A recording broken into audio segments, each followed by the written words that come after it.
Matapang din ito. Nakasama natin ito doon sa KOJ Siege. At talaga namang mainit na mainit. Dito nagsimula actually yung pangpopolitika dito sa SMNI at sa... So kasalanan ito? Siya may kasalanan.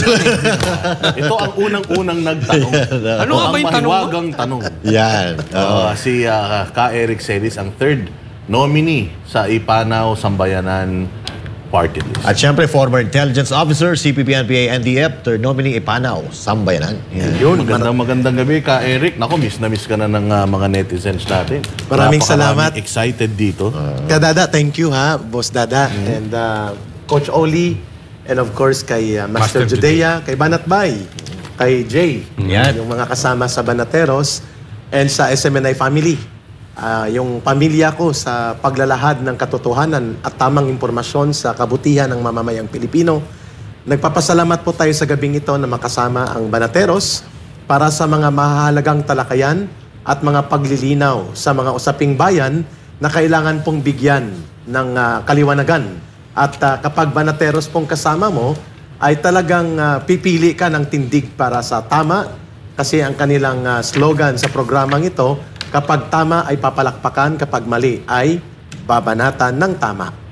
At yun po ang dahilan kung bakit in behalf of Ipanaw Sambayanan at ang ating party list na totoong hindi kontrolado ng mga ganid at gahamang politiko, malalaking kontraktor at mga negosyante, party list, hindi lamang ng katutubo kundi ng sambayan ng Pilipino, ang Ipanaw Sambayanan. Kasama po ang senador ng sambayan ng Pilipino na kanilang tinatangkilik ang totoong righteous leader na dapat ay nasa pamahalaan upang ang ating gabay sa bayan ay tama at direkta para sa kabutihan, si Pastor Apollo Kibuloy. Binabati natin siya kahit siya'y walang access ng telebisyon sa kanyang kinalalagyan ngayon.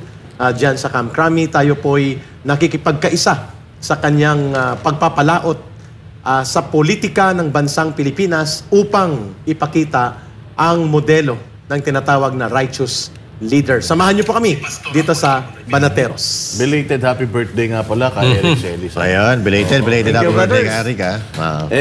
Itong actually ako, bilib na bilib ako kay Ka Eric Celis. Unang-una sa lahat, alam naman natin na pagdating sa yung clamor following si Ka Eric Celis, talagang tinatakilik ng taong bayan. Thank you po. And the fact na he sacrificed yung kanyang posisyon dito sa party list kasi third nominee siya eh.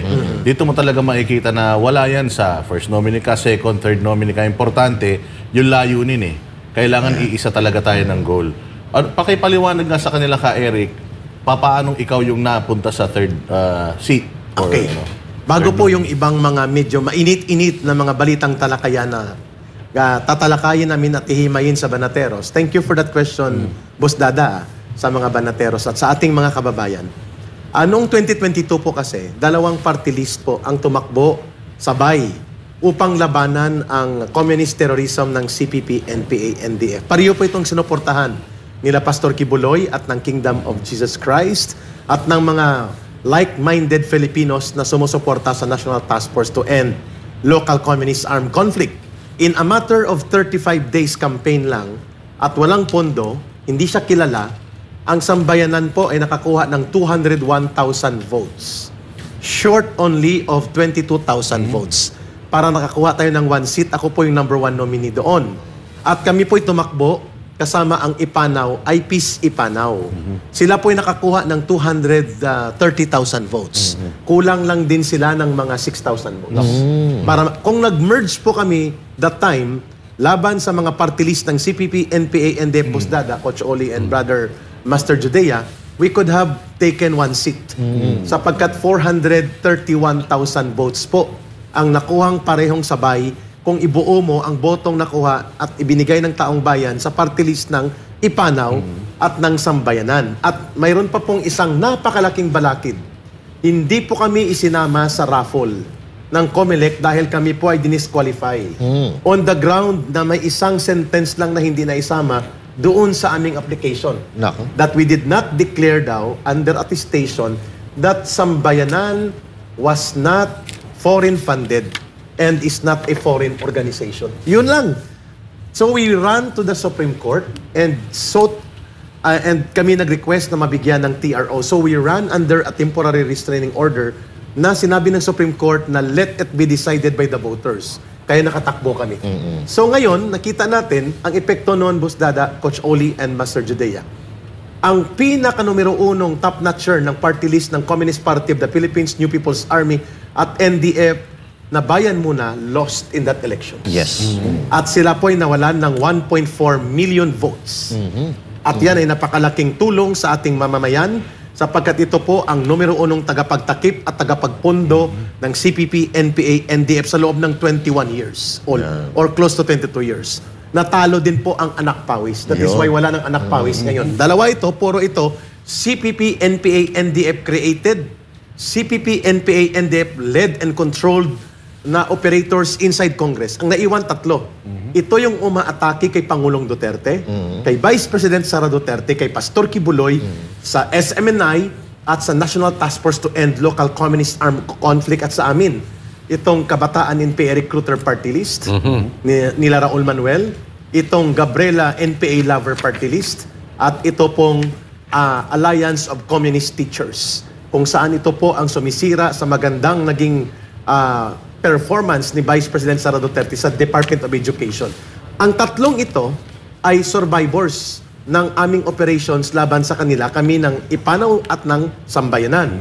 So, ngayon, nakita namin, Boss Dada, doon sa tanong mo, Coach Oli and Master Judea, bakit kailangan namin mag-merge? Exactly because dapat hindi na po makabalik ang CPP, NPA, NDF party list. And they have been amassing around 900,000 votes.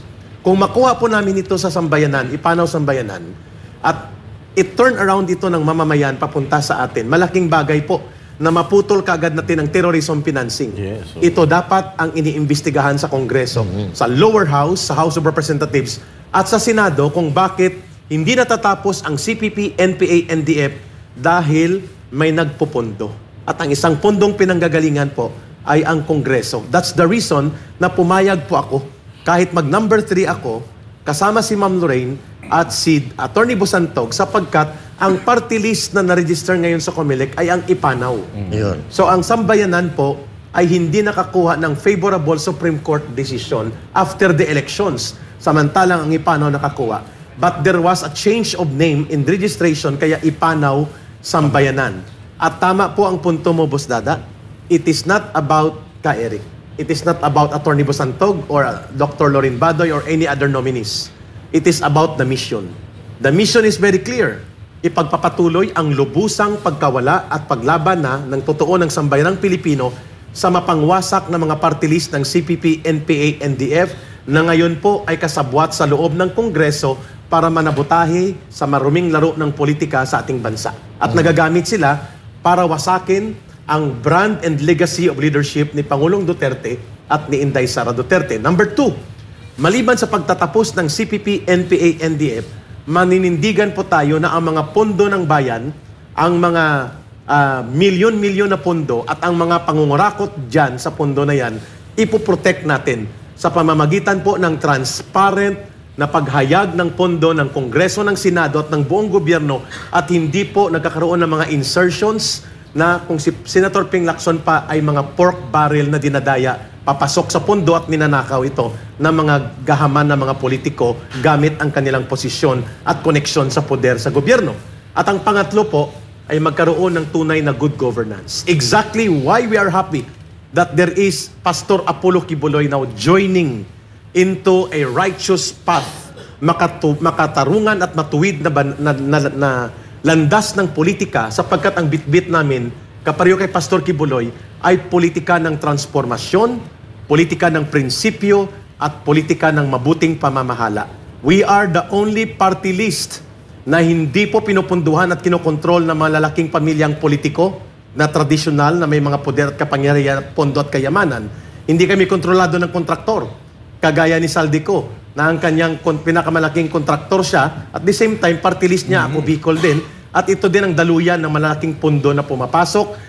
Billions of funds na kung si Vice President Sara Duterte pa, dito po dumadaan ang mga iba't ibang pagpapalusot ng mga pondo na nailulusot hindi sa kapakinabangan ng mamamayan, kundi sa mga politiko na ganid sa pundo at kapangyarihan.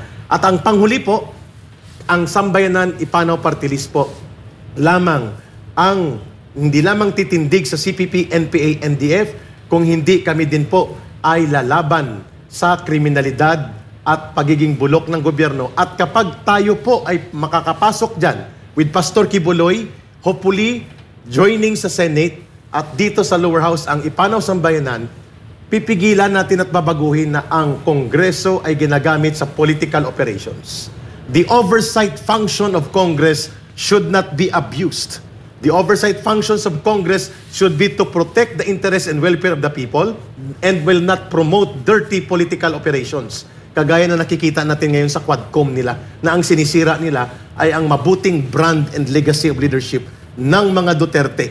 We will also stop and call na dapat walang liquidation by certification. Kailangan po lahat ng single centavo ng Kongreso at ng Senado, kapag ikaw ay tumanggap ng pondo, ay i-audit yan at ipakita ang transparent accounting sa taong bayan. Pati ang budget proposal po ng bawat congressman at senador ay lantad na nadideliberate sa Kongreso. Hindi man yan nila papaboran, yun ang dapat tamang gawin. Yan ang tinatawag na righteous program of righteous political conviction na siyang binibitbit ng Ipanaw Sambayanan at binibitbit din ni Pastor Kibuloy. At siya lang po at kami ang may ganong paninindigan regardless ng aming mga kaibigan. Kailangan po doon tayo sa tamang prinsipyo, politika ng transformasyon at politika na nakaayon sa prinsipyado at mabuting pamamahala sa ating bayan. Okay. Alam mo, tugtungan ko lang itong sinasabi ni Ka Eric, no? Kasi ito yung sinasabi natin na hindi pa nangangako, nagawa na. Kasi etong si Ka Eric, alam naman natin na isa rin sila sa mga naging dahilan kung bakit hindi nanalo itong mga party list na makakaliwang grupo dahil sa kanilang pagbubulgar. Tama. No? So, narinig natin na ipagpapatuloy itong mga gawain na naumpisahan ni Pangulong ng Administrasyon Duterte, kasama sila Ka Eric, sila Doc Lorraine Badoy, ay napakaganda. Pero, maganda itong ginawa nyo, Ka Eric, no? Pag-merge ng dalawang party list, ano? Dahil magkakaroon kayo ng mas malaking pag-asa dito. Pero, kung halimbawa, no, mabibigyan ng pagkakataon itong Ipanaw Sambayanan na magkakaroon ng upuan sa Kongreso, dito kasi sa Pilipinas, no, parang kinamuhumuhian na ang party list sa ating bansa, no. Ano kaya ang pagkakaiba ng Ipanaw Sambayanan party list dito sa mga party list na wala namang ibang ginawa, walang silbi, kundi mangotong or gawing gatasan ang pondo ng gobyerno? Ano ang pagkakaiba na gagawin ng Ipanaw party list? Tama. Kailangan po magkaroon ng malinaw na good governance program ang Ipanaw Sambayanan Party List. Kami po mangunguna na dapat ang bawat single centavo na nire-release sa bawat kongresista at mga party list included dyan, pati proyekto nila, ay nasa online, kayang i-access ng taong bayan, at dapat yan ay nakabukas ang mga budget at ang mga transparent and accountable ang kanilang budgeting and expenditures, at dapat matigil na ang Joint Senate and House Resolution number 10. Isa yan sa ikakampanya natin. Bakit? Ibig sabihin po kasi sa Joint House Senate and Senate Resolution number 10, kung binibigyan mo ang mga komunista at mga politikong sakim sa pondo ng tag 1 million a month, maliban sa sweldo at mga pondo at budget nila, bilang allowances and expenses and other operating expenses nila, Master Judea, Coach Oli, and Boss Dada, hindi nila kailangan i-liquidate at hindi nila kailangan ipakita ang pinagkakagastusan. Yan pong dahilan nakakapagbili sila ng mga mamahaling relo na tag 3 milyon ang isang relo. Ang presyo, mga bag, na mga designer's bag, signature bag na tag milyon-milyon, limpak-limpak ang kanila. Isa dyan, taga Marikina. Malinaw po na ito ay pinagmumulan ng gatasan. Tama ka dyan. So isa kami sa lalaban dyan. Ang ibig bang sabihin, hindi kami tatanggap ng pondo? Hindi po. Tatanggap kami ng pondo, pero dapat accountable, transparent, and publicly accounted ang pondo. Saan mo ginamit ang 1 million? Ano ang pinagkapuntahan yan? Anong pinagkagastusan yan?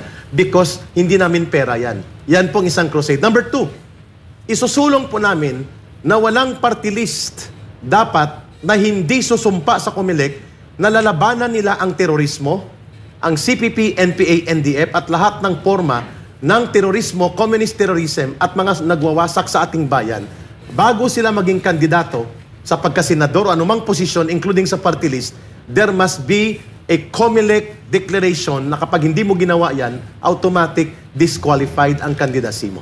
So, hindi mo kailangang baguhin, Master Judea at Brother Coach Oli and Boss Dada, ang Omnibus Election Code. Kailangan mo lang magkaroon ng COMELEC internal guidelines upon resolution or isang particular na batas na mapoprotect ang party list. Pangalawa, kailangan ang mga party list po ay may specific na mga program, hindi po pwede na ito ay daan ng panluloko at backdoor. Halimbawa, ang isang party list dyan, speaker na siya, ang kanyang asawa party list pa, ang kanyang bayaw party list pa, at ang kanyang pamangkin congressman pa.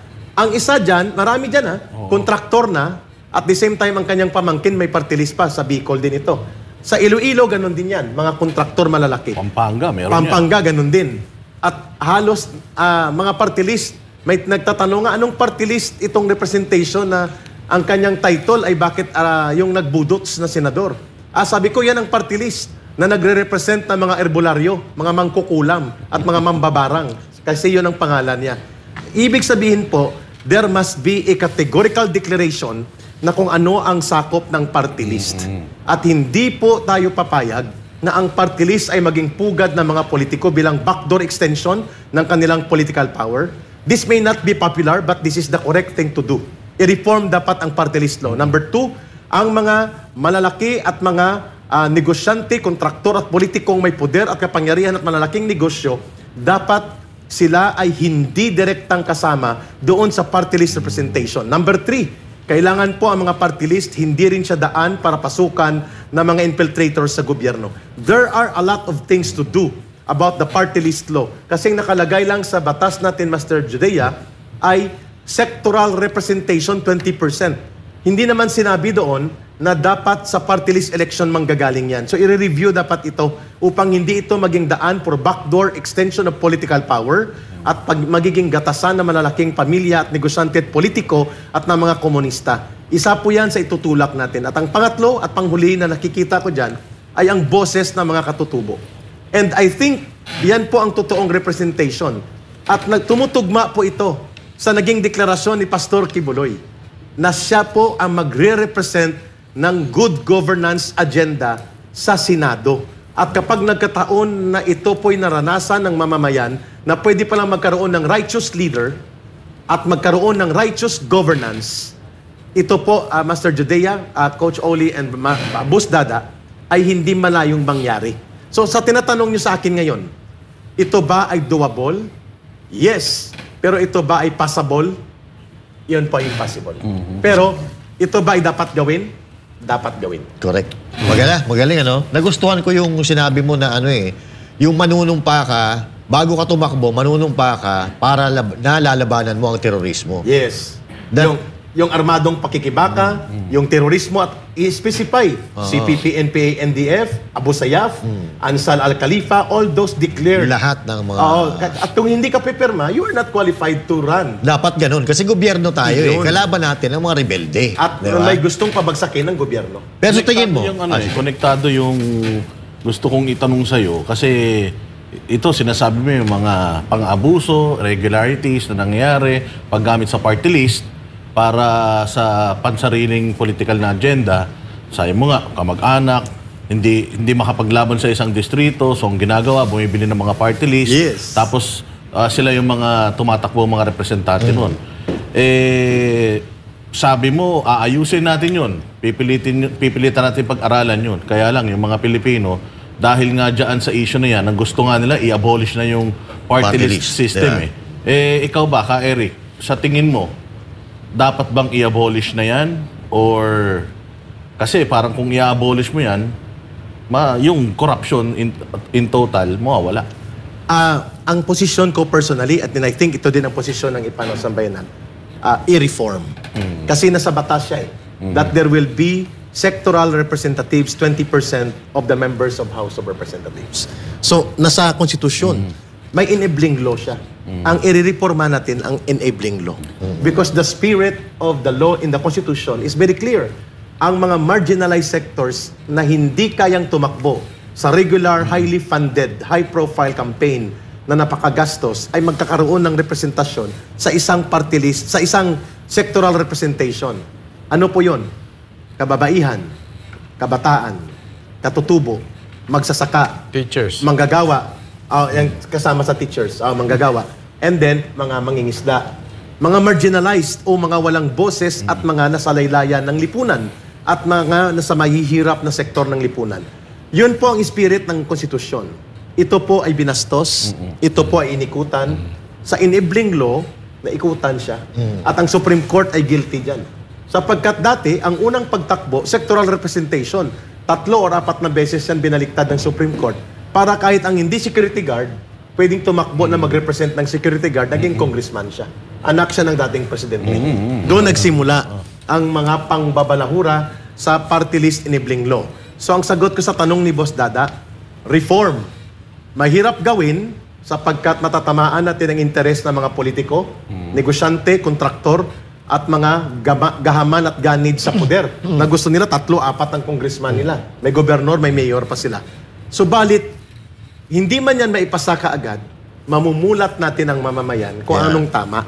Ibig sabihin, it is doable. It may not be passable inside Congress because of the tyranny of numbers, but it is the right thing to do, meaning gawin natin. Mas maganda na yung pinamumulat sa taong bayan para kung hindi man ngayon, sa mga susunod siguro na panahon. Kasi naisip ko rin yung kay Eric ngayon kasi kung pagbabasyan natin yung mga nangyayari ngayon sa ating gobyerno, mukhang hindi rin nila papayagan yung gusto natin mangyari, di ba? Yung political dynasty. Yan. Maghihintay tayo na tayo naman yung medyo may hawak ng gobyerno. Kasi ngayon parang iba kung makakabaliktaran sa nagdaang administrasyon ang nangyayari ngayon. Tama po. At ang punto ko lang naman, Boss Dada, Coach Oli and Master Judea, it does not mean na kung hindi maipapasa ka agad, ay magiging hopeless tayo.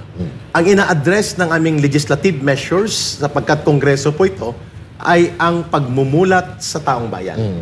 I think similarly, kahit yung magagandang layunin ni Pastor Kibuloy, sakaling bigyan siya ng pagkakataon at pagtitiwala ng mamamayan na maging isang righteous leader, righteous senator, ay mahirap niyang maipasa because of the tyranny of numbers.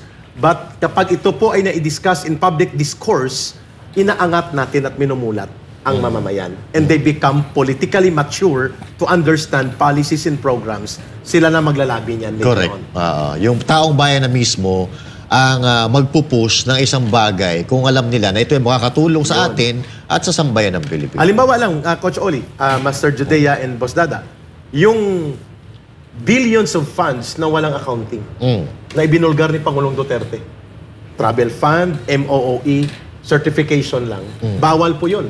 At kung binubusisi nilang budget ng executive, ng vice president, ng iba pang sangay ng ahensya ng gobyerno, ng PNP, ng AFP, bakit hindi binubusisi at pinapakita sa taong bayan ang budget ng Speaker of the House, ng Senate President, ng Deputy Speakers, ng mga kongresista? Anong budget nyo? Saan nyo ito ginagastos? Saan ito napunta last time? Correct. Those are things na dapat nating i-protect because iyan po ang pugad ng korupsyon.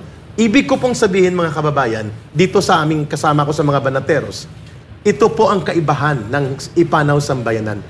Principled, transformative, and anchored on good governance na uri ng agenda.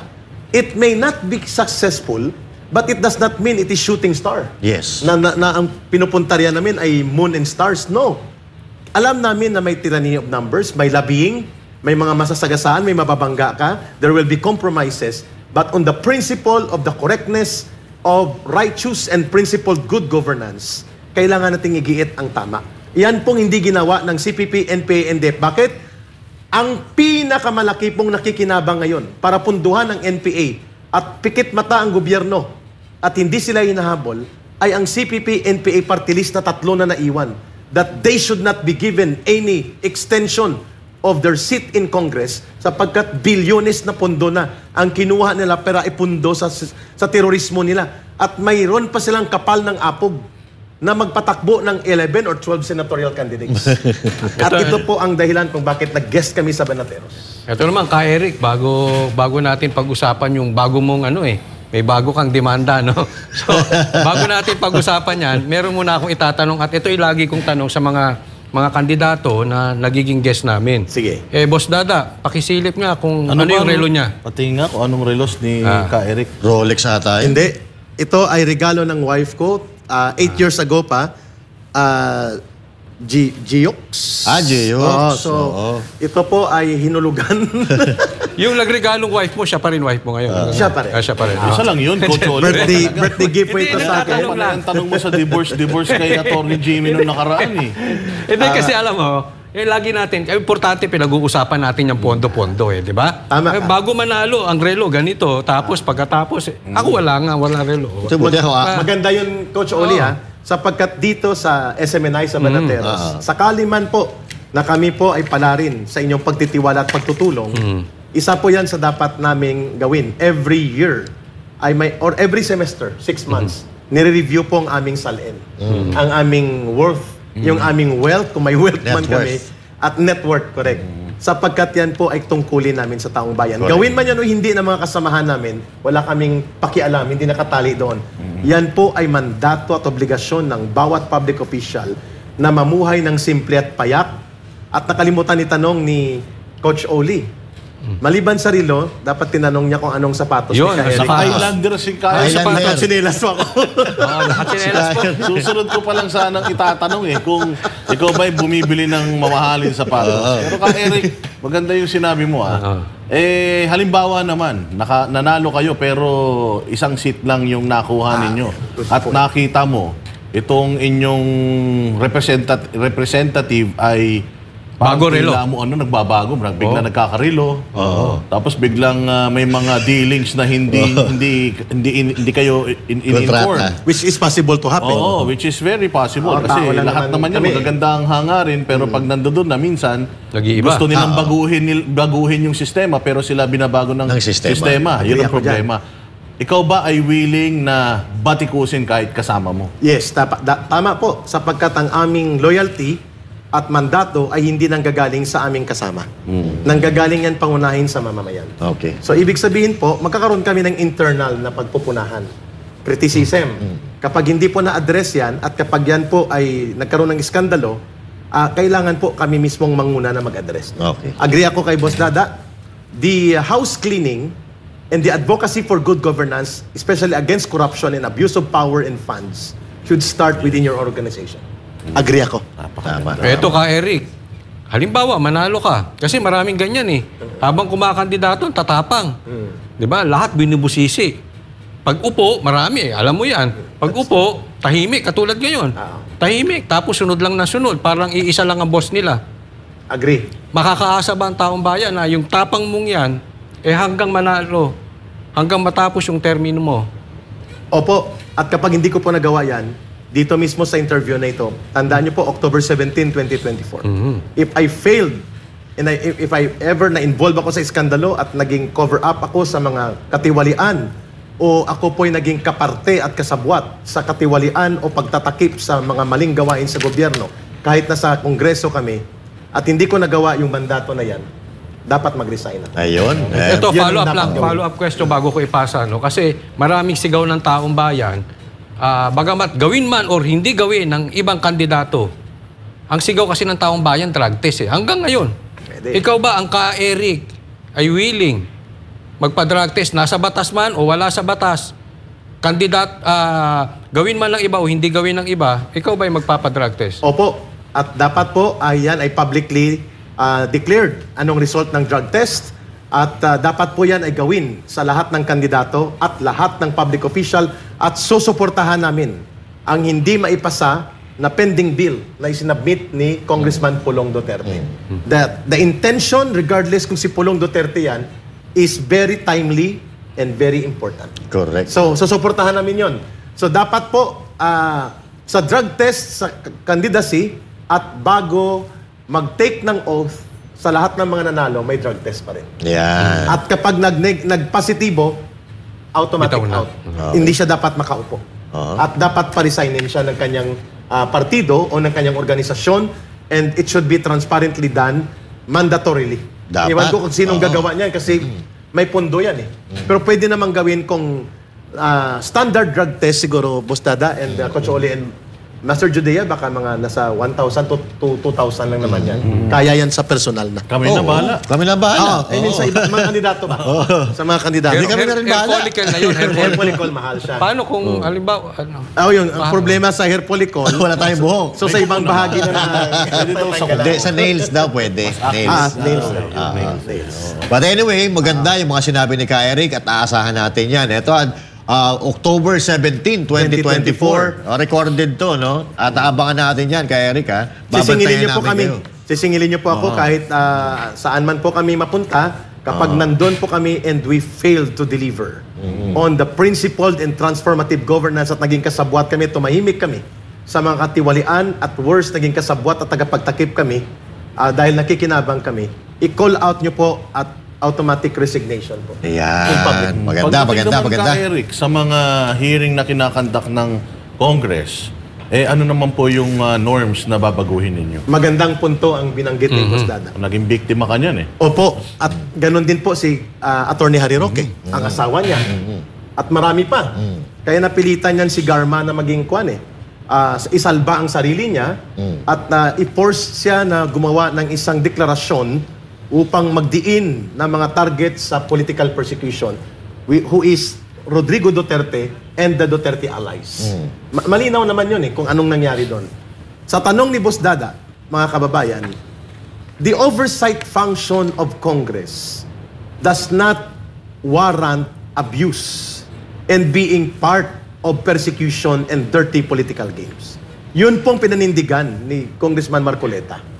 Dapat nirerespeto ang karapatan ng mga tao at resource person, sino man sila, kapag nai-invite sila.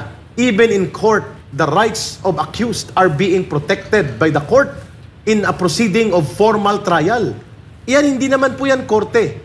Tama po, dapat ang oversight function ng Kongreso at Senado, hindi po dapat lumalagpas doon sa paglabag sa mga fundamental na karapatan ng mga mamamayan na ginagarantiyan ng konstitusyon. Number 2, hindi po dapat ito ginagamit para manikil, mang-abuso, at maglapastangan sa mga individual na tinatarget upang ipahiya o kaya ipitin, gipitin, bastusin, at lapastanganin po sila. Tama ka, Boss Dada? Tama po kayo, Banateros. Guys, naranasan po namin yan ni Ma'am Lorraine kung paano po ang SMNI at ang hearing na yon ay kinonvert into a systematic attack against press freedom and freedom of expression and against an independent media organization.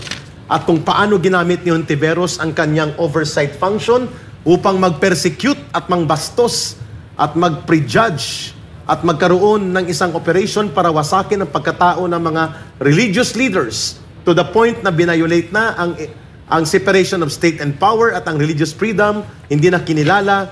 Ito po ay dapat matigil. There should be boundaries on oversight function. Number 1, dapat ang binabantayan kasi ng oversight function ng Congress, Brother Boss Dada, Master Judea, and Coach Oli, korupsyon ng gobyerno. Yan. Iyan po ang una niya. Number 2, kung tama o hindi ang ipinapatupad na programa ng executive o ng presidente pababa. At number 3, kung may mga nalalabag na mga batas o karapatan ng mamamayan na ang lumalabag, Estado. Yan po ang function ng oversight. Hindi po ito dapat parang isang korte na pwede ka magpa-aresto, magpa-detene. Lalo na po, i-call out natin itong mga talagang abusado dyan sa Kongreso. Si Johnny Pimentel, si Stephen Paduano, ng party list na dating NPA ito. At kung AGK ang pag-uusapan, ito may ang grupo nito, isa sa may pinakamaraming pananagutan sa extrajudicial killing. Aboy, expert. Sino? Si Paduano. Ng Padcom. So lahat po sila ng mga ito, hindi po yan allowed na labagin nila ang mga karapatan ng mga individual na nakasaad sa konstitusyon. Mantakin mo wala kang kaso pa, ikaw ay kukulong. At sasabihin nila na makakalabas ka kung kailan namin gusto. Kung kailan matatapos. At kailan matatapos. At kung kailan nila sasabihin na pwede na. That is a fundamental attack to the rights of people birthright po ang right to liberty and freedom. Hindi po yan pwedeng sagkaan, labagin at lagpasan at sagpangin ng isang ahensya ng gobyerno. At nakakalungkot po na yan ay nangyayari ngayon. Hindi po yan pinayagan ni Pangulong Duterte na mangyari sa panahon niya. Correct. And even in previous presidents, we have not seen that kind of abuse and overreach of oversight functions in the guise of oversight na kunwari nagre-review sila ng mga government programs and policies. Pero ang ginagawa na nila ay sobra pa sa kapangyarihan ng korte. At sila ay naging executioner at persecutors ng mga taong bayan. Napakadelikado po yan. Dapat matigil yan. Even if we will become members of Congress, that should be cleared out in Congress, sa lower house at sa Senado. Itong gusto ko kay Ka Eric, diretso, pinakalanan. No? Naku, Ka Eric, magpapasko na naman. Nagmuntik-muntik ang... Oo nga eh. Mag-1 year na pala. October din yun. October 30. Baka dito pa masimulan sa show namin. Oo nga eh. Nagtanong ako noon eh. Totoo ba na 1.8 billion? Naku, wag mo nang tanongin ang Banateros to, Nako. ah. Oo. Mas malaki pa pala, ano, lumalabas. Yun pala, 2 point some Mas billion. malaki pa pala. At ang nagastos Pilipinas lang tumahan. nila, Three, oh, mga 300 nasa ata eh. 45 million lang. Tanong ba yan? Tanong. Oo. Tanong. So nagtanong tayo. Ang sagot namin doon very simple.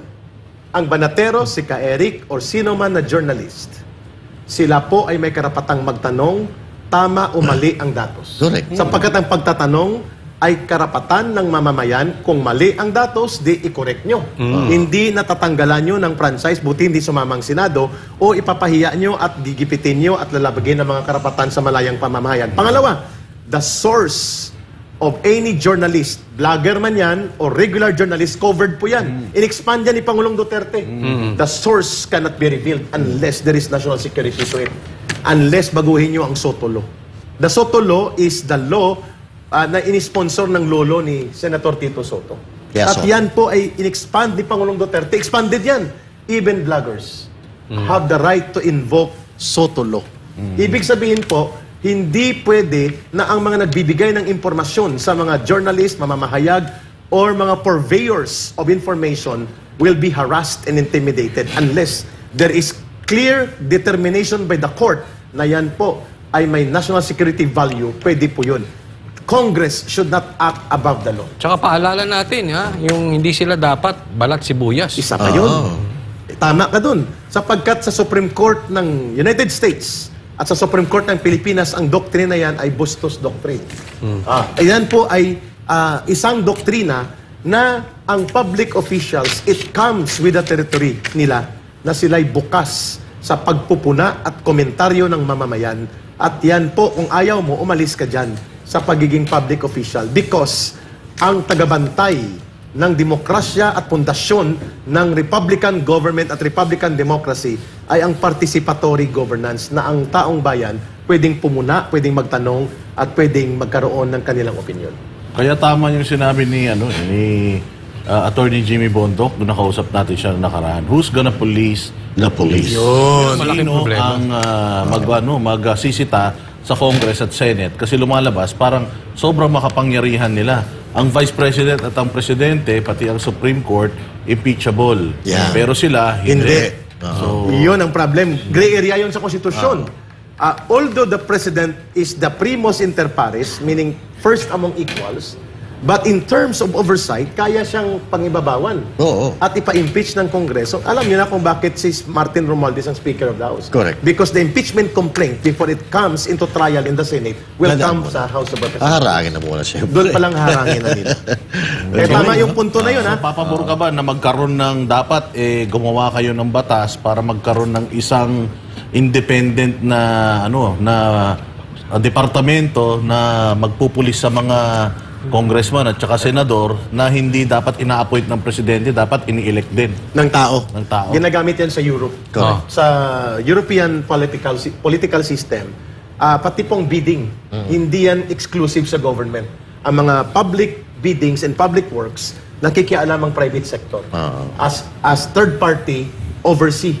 Nag-oversee sila sa third. Tama ako, agree ako dyan, Boss Dada, that Congress, the Senate, and the lower house should have clear-cut saan hanggan lang ang investigation.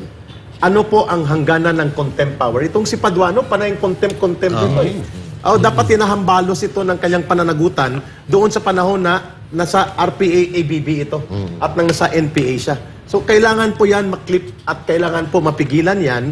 At sino mag-iimbestiga dito sa mga paglabag nila sa mga pondo? Halimbawa, nagtatanong ang taga Marikina, saan napunta ang mahigit 300 million pesos na ayuda na napunta kay Kimbo? At bakit dinidisplay niya sa Facebook, mabuti ngayon ay tinatanggal-tanggal na niya ang milyones na mga bag at mga jewelries niya. So, yan po ay sino mag-imbestiga sa kanila? Takot ang COA, ang ombudsman hindi dumidirekta sa kanila. These are matters that should be discussed inside Congress. If you are a public official, even if you are part of the legislative body, you should not be acting above the law. At dapat alam ng COA yan at ng DBM. Dapat nagsasubmit din sila ng independent budget. Agree ako sa sinasabi ni Boss Dada. Coach Oli and Master Judea, there should be a third-party private group na ang kanilang trabaho ay mag-oversee sa mga budget na ito at mga public works na hindi nakatali lamang sa government bodies. Oo. At saka Eric, no, dapat itong paglalagay ng speakership ng isang speaker dyan sa House, dapat hindi dapat po pwede yung kamag-anak ng presidente. Dapat makagawa tayo ng batas na gano'n. Out of delikadesa, it should be. Dapat, gano'n. Walang delikadesa eh. Kasi ito kung matatandaan nyo, partners, kung matatandaan nyo, si PRRD, di ba, dati, sabi niya, Ayaw niya. kung magiging speaker si Paulo Duterte, Magre-resign magre-resign siya. Yes. Pero ito, siya mismo ang nag-appoint sa pinsan niya. Siya ang na nagmaniobra. Oo. Na Kakaiba. maging Speaker of the House. Oo, agree ako sa punto na yan. Na dapat magkaroon din ng degree of level of professionalism and delikadesa. Sapagkat delikadesa po, napakahirap bilhin yan sa public market. Oo. Oo. Mahirapan tayo niyan. Mahirapan pa hanapin. Kailangan may guideline yan. If you're attached to the sitting president, there must be a rule na hindi ka pwedeng kumandidato. Correct. Sa speaker o senate president. Tama, agree ako dyan. Sapagkat pwede pong magamit ang mga personal na mga relasyon na ito para abusuhin ang posisyon of power bilang Speaker of the House at Senate President. Iyo. Napakalawak na usapin talaga ng corruption. Pero bago natin dalhin doon sa gusto ni Coach Oli Yeah. topic, hindi, isang huling katanungan lang patungkol dito sa history ni Ka Eric Celis. Marami kasing mga bashers ngayon ang nagsasabi na hindi naman effective yung NTF-ELCAC, yung sinasabi nila. Kasi sabi ko, mayroon 3 legacy ang iniwan or 4 si PRRD. Actually, marami pa. Una, yung anti-insurgency, peace and order, war on drugs, tapos yung build project niya. Tsaka at good corruption. governance. Yes, good governance. Good governance. So yun yung talagang 4 na pillars nung kanyang Agree ako dyan. talagang alam natin na very successful. So dinidiscredit nila yung NTF-ELCAC. Ikaw, sa tingin mo, naging effective ba kayo noong panahon ng inyong stint dyan sa NTF-ELCAC? Opo, paninindigan ko po yung observation ng Banateros at ng taong bayan.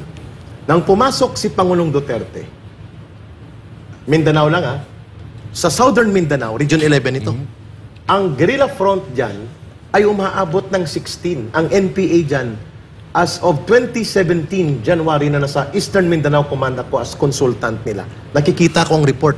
The NPA in the Davao region alone, mga 1,300 fighters. At ang kanilang armas, mga 1,400, sumusobra. At ang kanilang mga guerrilla front ay magkakadugtong. Walang area dyan na walang NPA sa Davao.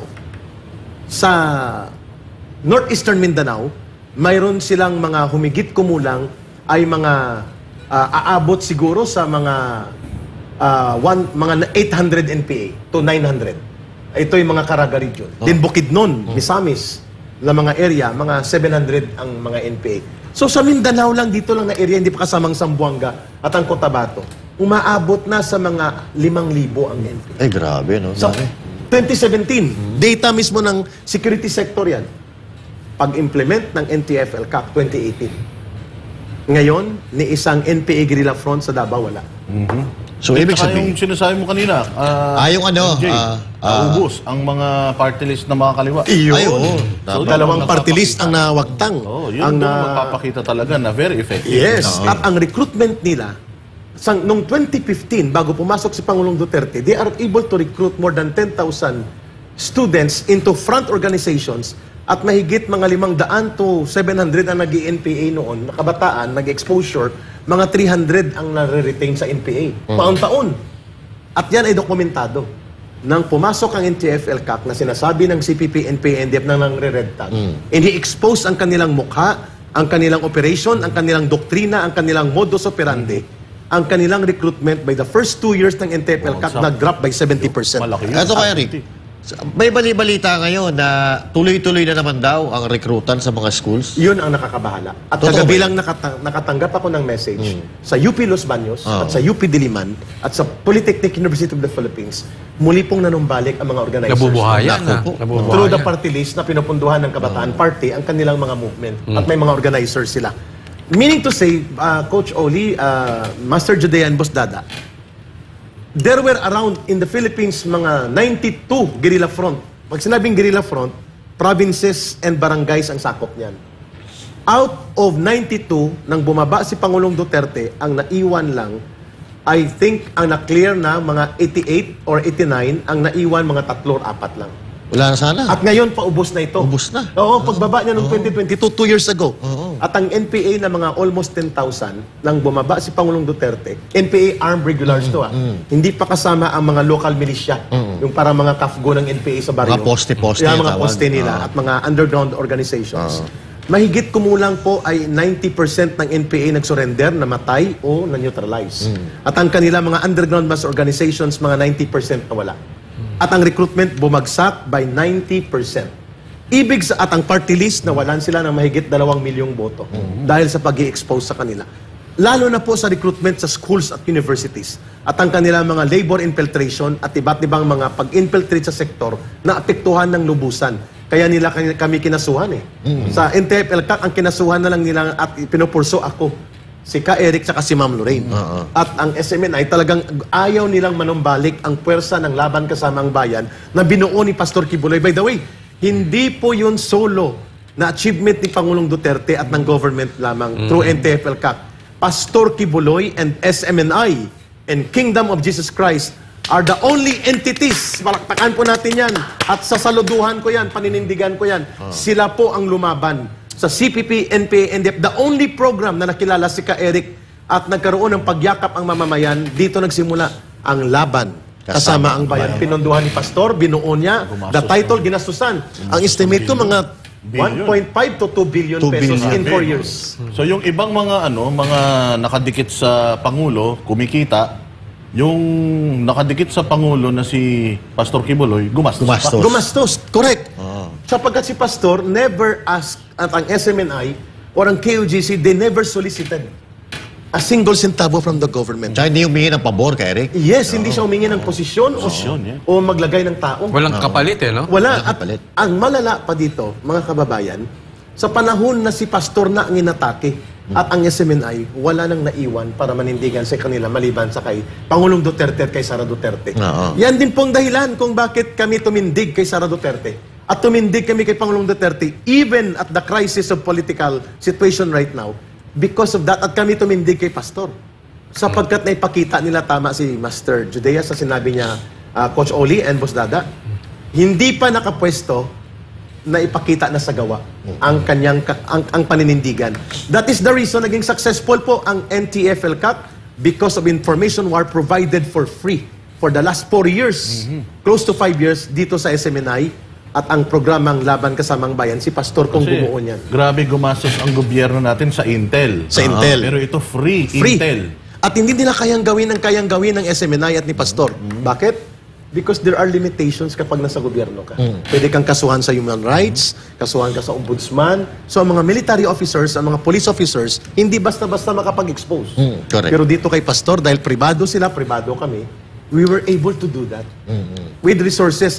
Hindi po mapapantayan ng government media, ng state-owned media group, ng IBC, ng PTV4, ng mga media ng Radyo Pilipinas at ng Philippine News Agency ang ginawa ni Pastor Kibuloy at ng SMNI. Yeah. Yan po, hindi niya po ipinapakita yan na parang naniningil siya ng utang na loob. Actually. But these facts must be stated so that the people will remember kung bakit may legacy na pinanindigan tayo kasama si Pastor at si Pangulong Duterte.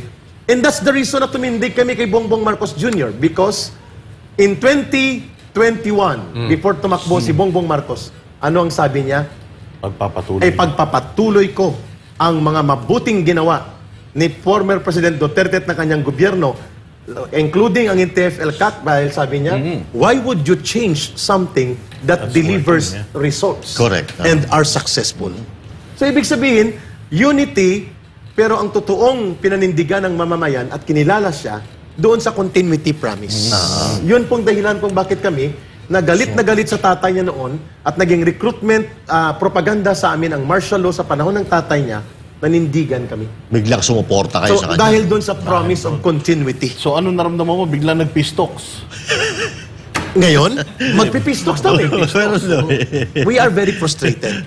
Sapagkat parang sinabi natin na knockout ng kalaban at wala na silang kapasidad pa na magbuo ng puwersa o mag-create ng terrorism, ng pinsala sa ating bayan, sa ating mamamayan. Imagine, more than 50,000 pong namatay sa labanan na ito for the last 55 years. Coach Oli, Master Judean Bosdada, mga banateros, mga kababayan.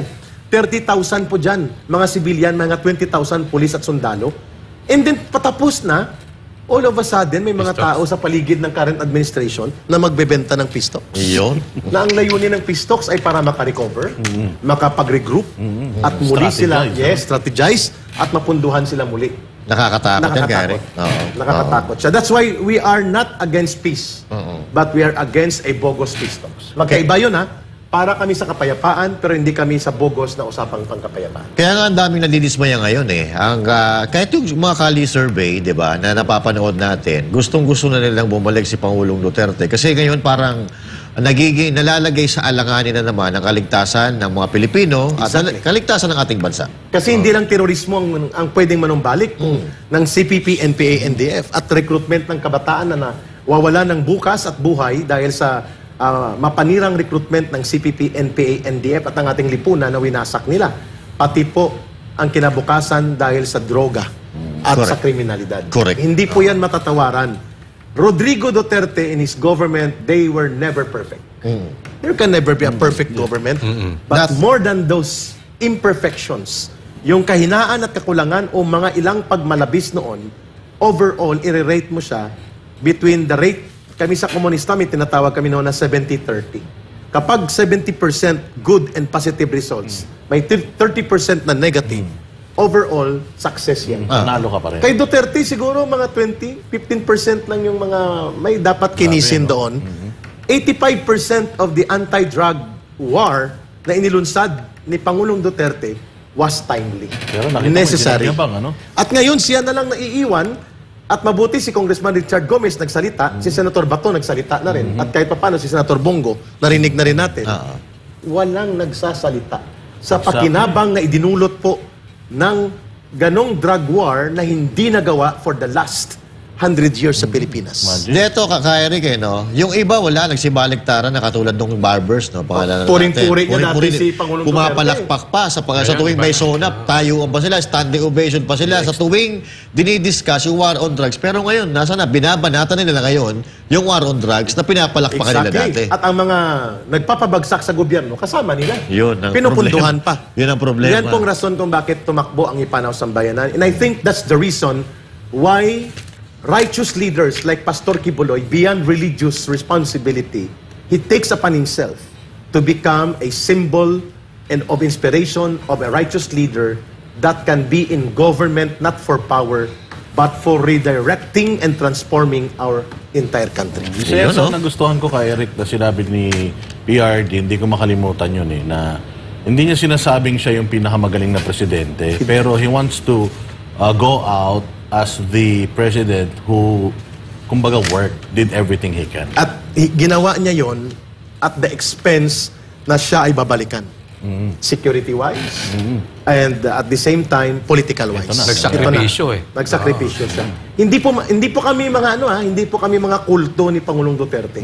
Kami po ay tagapagtaguyod ng tamang pamamahala ng brand and legacy of leadership that should be explained and defended to the people.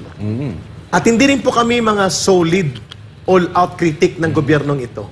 Ang aming punto lang, kung may mabuting mga naganap sa kasaysayan at sa mga nakaraang gobyerno, this current government needs to admit na dapat humalaw at kumuha ng leksyon, ang mga pagkukulang at mga kahinaan kinisin at palakasin at i-improve. Hindi dapat atakihin. Lesson learned yan po nang umupo si Cory Aquino. Hindi lahat ng nangyari kay Marcos Sr. ay mali. Para kay Cory Aquino, nang siyang umupo, everything Lahat. about Marcos Ay, binaliktad. Mali lahat. Nabulok ang ating lipunan at muli tayong nasadlak sa luma na tanikala ng bulok na politika, ng gantihan. We should not Dapat be dragged towards that. Tinapos na ni PRD, naging effective na hindi, Yes. hindi mo kailangan balikan. Mantakin yung na pagbaba niya, 90% ng insurgency, solved. At ang droga, ilan na lang ang naiwan. Pati ang mga kawatan at mga sa gobyerno, takot gumawa ng kasalanan. At mga sindikato at kriminal sa loob ng organisasyon ng polis, nagkawalaan yun. Ngayon, naku, nakakatakot po ang ating kalagayan. Maybe, the running of Ipanaw Sambayanan and the running into the Senate race of Pastor Kibuloy, the likes of him and Marcoleta, na mga matitino, at yung iba pa, mga in-endorse ni Pangulong Duterte, na mayroong kakayanan for righteous leadership, is a wake-up call for the people. Yeah. Kaya dapat manawagan tayo sa ating mga kababayan na I think it's high time na pumili po tayo ng tama. Pumili na po tayo ng tama. Marami po tayong resources, nandyan ang social media, meron tayong Google, or kung ano pa mang mga form of po pwede natin magamit para kilalanin natin ang mga kumakandidato. Madali na lang kilalanin ang mga kandidato. Master Judea, there are around 82 million Filipinos na may Facebook. No, di ba? 82 million. At ang botante dyan, pag talagay mo, mga nasa kalahati, 40 to 45 million. Malaking bagay. po Malaking yun. bagay. Na makakapag-deliver tayo ng pagbabago. Ang sinasabi nila, baka dayain, baka ang machine, magicin, everything can be prevented with a vigilant population. Yan. Kaya Kaya, mulat at handa ang mga tao na tumuligsa at bumatikos at manindigan para sa tama. tama. Pag-usapan natin. Yan. Yung Ito na. Yan. Mainit-init na kasi alam ninyo, expertise talaga ni Ka-Eric yan. And talagang, kumbaga sa kanya, religion nila yan eh. Yung ginawa nila sa sa NTF-ELCAC o kumbaga Opo. nasa history na ng Pilipinas yan, nasa lahat ng administrasyon. Ito lang talaga yung administrasyon na tinrabaho ang Nang droga seryoso. at ang insurgency. At hindi para sa propaganda. Oo. At may nakalimutan ko sa NTF-ELCAC, kay Digong lang ito nangyari. There were barangays na 50 years pa nagre-request ng kalsada. With NTF-ELCAC Barangay Development Program, doon lang nagkaroon ng kalsada. Imagine. 50 years na Importante yan. nagre-request. Correct. Ang putik kapag umulan, lagpas tuhod hanggang baywang yun. Sa mga Samar, dito sa mga boundary ng mga Rizal, Yan. at mga Bulacan, mga papuntang Sierra Madre, nagkaroon ng ilaw, iskwilahan, at higit lalo pa, na bulgar sa buong mundo at buong mamamayan kung anong totoong mukha ng mapangwasak na CPP, NPA, NDF, never done before in any administration before Duterte. So ang dami din na itulong nila Ka-Eric sa bayan natin, no? Pero bakit ganun? Yung mga tumutulong, bakit parang Galit sila sa tumutulong. pinipersecute? Mainit na mainit pa. Si Pastor nakakulong, hindi ko ma-imagine. Pastor nakakulong. Tumulong sa bayan.